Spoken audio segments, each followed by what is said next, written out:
chapter 10. By the humility and gentleness of Christ I appeal to you, I Paul, who am timid when face to face with you but bold toward you when away. I beg you that when I come I may not have to be as bold as I expect to be toward some people who think that we live by the standards of this world. For though we live in the world, we do not wage war as the world does. The weapons we fight with are not the weapons of the world. On the contrary, they have divine power to demolish strongholds.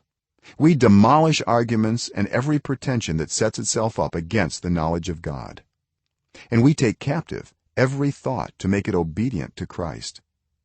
And we will be ready to punish every act of disobedience once your obedience is complete. You are judging by appearances. If anyone is confident that they belong to Christ, they should consider again that we belong to Christ just as much as they do.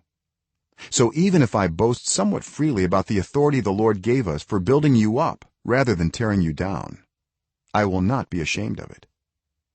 I do not want to seem to be trying to frighten you with my letters. For some say his letters are weighty and forceful, but in person he is unimpressive and his speaking amounts to nothing.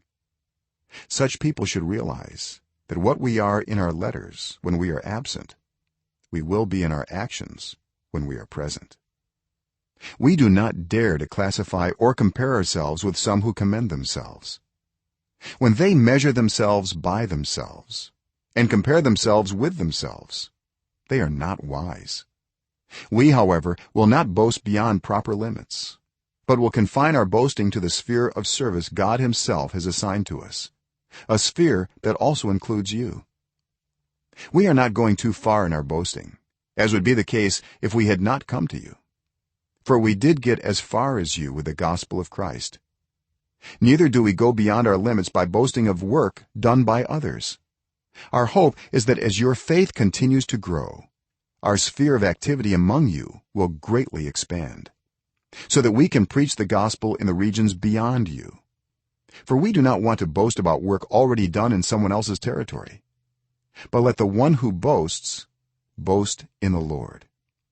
For it is not the one who commends himself who is approved, but the one whom the Lord commends.